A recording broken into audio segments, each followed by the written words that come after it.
अस्सलामुअलैकुम। चुकंदर सेहत के लिए बेहद मुफीद है।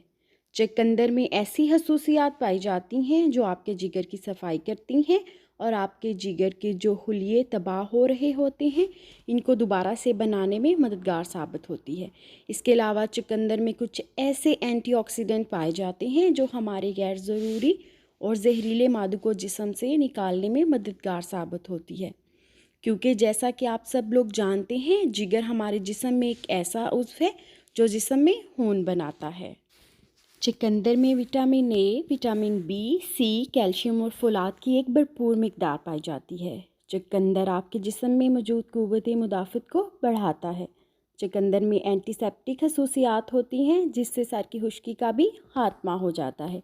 कभी कभार जिगर पर बोझ होने की सूरत में जिगर में मौजूद हुलियों में तोड़ फोड़ शुरू हो जाती है।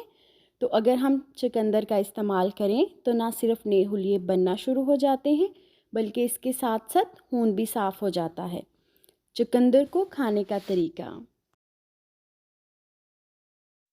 जैसा कि आप लोग जानते हैं, सलाद में चुकंदर को इस्तेमाल किया जा सकता है। चुकंदर का जूस बनाकर इसको पी सकते हैं। चुकंदर के जूस में या फिर सलाद में अगर नमक छिड़क लिया जाए तो बेहद मज़ा आता है। चुकंदर के सलाद का इस्तेमाल आप चाहें तो दोपहर के खाने के साथ कर सकते हैं।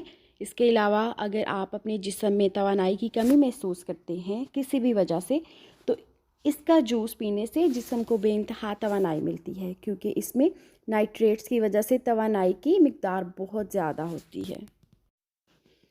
जैसा कि आप सब लोग जानते हैं, खूबसूरत और तरोताज़ा जिल्द का कौन दीवाना नहीं। तो ज़रूरी है कि खूबसूरती बरकरार रखने के लिए रोज़ाना चुकंदर का इस्तेमाल मामूल बना लिया जाए। ब्लूबेरी भी एक ऐसा फल है जिसको एंटीबायोटिक के तौर पे इस्तेमाल किया जाता है, क्योंकि ब्लूबेरी में एस्पिरिन की मिकदार काफ़ी हद तक पाई जाती है और ब्लूबेरी दवाइयों के तौर पर इस्तेमाल की जाने वाली एस्पिरिन का कुदरती ज़रिया है। एस्पिरिन का काम जिस्म में मौजूद सोजिश को कम करते हुए दर्द में कमी लाना है। इसके अलावा ये पेशाब की नाली में मौजूद बैक्टीरिया को भी ख़त्म करता है और खून में खराबी का बायस बनने वाले तमाम तर वजूहात को रोकता है। ब्लूबेरी को खाने का तरीका, ब्लूबेरी को फल के तौर पे खा सकते हैं। इसके अलावा ब्लूबेरी का जूस बनाकर भी पिया जा सकता है। इस सिलसिले में एक बात याद रहे कि ब्लूबेरी जल्द ख़राब हो जाती है, इसलिए ख़राब होने से बचाने के लिए ज़रूरी है कि आप इसको फ्रीज़ कर लें और इसको जब चाहें इस्तेमाल करें। उम्मीद है कि ये तमाम वीडियो आपके लिए बहुत ही ज़्यादा यूज़फुल रही होगी। वीडियो पसंद आने की सूरत में लाइक और शेयर ज़रूर कर दीजिएगा और अगर मेरे चैनल पर नए हैं तो चैनल को सब्सक्राइब करना मत भूलिएगा। अल्लाह हाफिज़।